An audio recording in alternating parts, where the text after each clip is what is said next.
Afternoon, folks. We have Kalen King for you guys this afternoon. If you all would use the raise hand function, and we can get to questions for Kalen. Let's start with Audrey Snyder.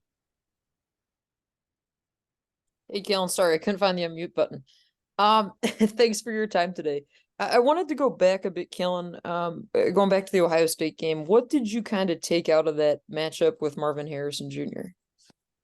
Um, I took a lot of things out of that matchup. One of them being um just just the it I feel like that matchup gave me the ability to I feel like I already had like a one play mentality almost, I would call it, but now it's just like not really to let things in the past or things that happened previously affect how I move forward and how I carry throughout the rest of the season.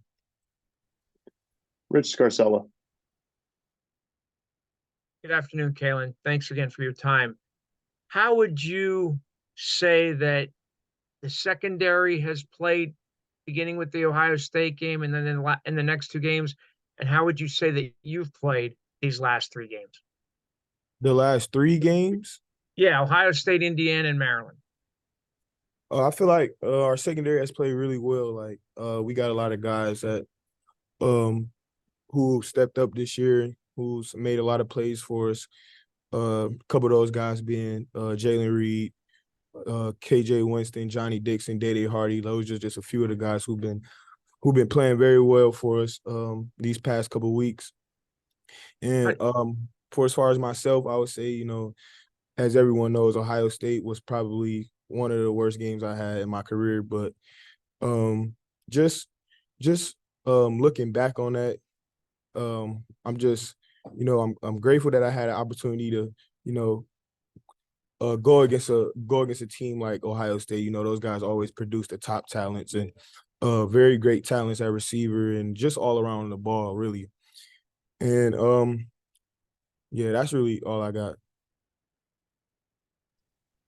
Daniel Gallen.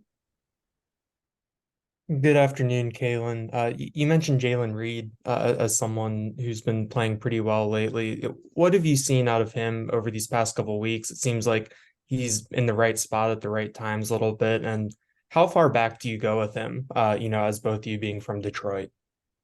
Jaylen Reed has been playing very, very well this season. Like he's been very consistent. He's very smart. So I think that's one of the reasons why he's always in the right place at the right time, because he's very smart, he's intelligent, he's very vocal. And like when I'm back there with Jay Reed, I'm always knowing like my job, my responsibility, and what I got to do on the field, because just that communication aspect that he brings to our defense, it holds a lot of weight. And me and Jay Reed go back pretty far. I wouldn't say too far, but definitely I met him in high school, like early, like ninth grade. But I always knew who he was, because like we always played little league football, and he always played like for our like rival team. So I always knew who he was, but I didn't really start building a relationship with him until probably I'll say like 10th grade, not 9th, 10th grade. That's when we really started like talking to each other and clicking and all that. So yeah. Rich Scarcella. Kalen, what stands out to you about J.J. McCarthy and the Michigan pass offense?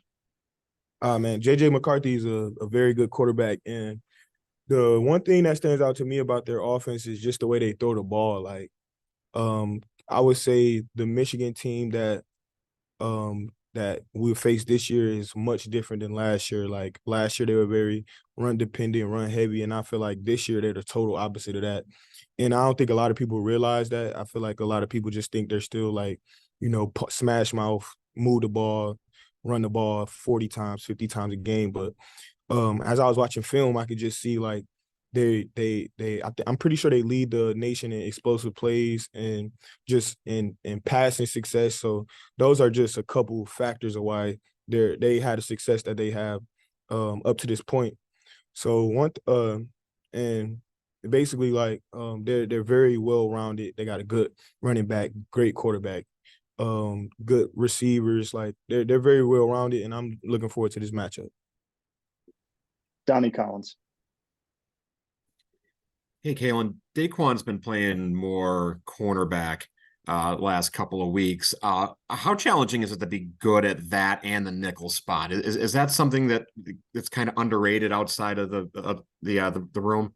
Yeah, definitely. Like day, I would say like when I first got here in my freshman year, he was just specifically a nickel back, and he used to always just come in on the, the packages where a nickel was needed, or like packages of that sort. But like the way he's been playing ever since that point, he just been constantly progressing on an upward scale, and I feel like the way he's been playing has allowed him to get reps at cornerback too, because like you can't keep a guy like that off the field. Like he's been making a lot of plays for us this year, and I feel like from this point forward, it's only going to increase the more he's out there. Daniel Gallen. Kalen, you were talking about the Michigan passing game a little bit. What stands out about Roman Wilson and Johnson, those two wide receivers? What makes them effective, and how do they help McCarthy get those explosive plays you talked about? I mean, Roman and who was the other person you said? Cornelius Johnson. Yeah, Roman and Cornelius are two guys who like, they're very they're very bought into the system, and they trust the guys around them, and it shows. Like Roman, I'm pretty sure he leads the country in touchdowns. So that speaks volume. To just to let you know how his season is going. He's playing very well right now, and it's showing. And for as far as Cornelius Johnson, I've seen both of them for the past couple of years. So I got very very good respect for those two, and just looking forward to matching up against those guys. Tyler Millen. Kalen, good afternoon. Thank you for the time today. When you and Kobe were both at Cass Tech, did you guys imagine playing college football together? And what does it mean to you to be able to play with your brother here at Penn State? Yeah, I mean, we definitely imagined playing college football together. That was like growing up in high school. That was like all we wanted to do. That was what we worked for, was to go to college and play football together. And now that it's happened, it's almost like a surreal moment, because like we've been working for this moment our whole life, and now that we're in it, I'm just trying to take it all in and just enjoy every moment of it while it's here. Audrey Snyder. Sorry about that. When you kind of look at this game, Kalen, do you think that this is maybe a statement game for your defense, just in terms of everybody knows that Michigan has a really good defense? Obviously, you guys are kind of almost neck and neck with them. Yeah, I definitely feel like this is a statement game from our defense, because, a lot of people around the country, believe that Penn State is not really is unable to take the next step. And I feel like this game is the perfect opportunity for us to go out and prove ourselves against a powerhouse team like Michigan. So I definitely think this is a statement game for us, and, definitely looking forward to being out there with my guys. All right, folks, we got time for 3 more questions. We'll go Joe Smeltzer, Rich Scarcella, and Daniel Gallen. Go ahead, Joe. Hey, Kalen, thanks for the time. So, as you talked about a little bit earlier, you're from Michigan. What are your memories specifically of Michigan football growing up? And do you have any recollections of that 2013 game between Penn State and Michigan, where Allen Robinson made the great catch and Penn State won in 4 overtimes? Oh man, growing up, I was a huge Michigan fan. I probably went to like an estimate approximately about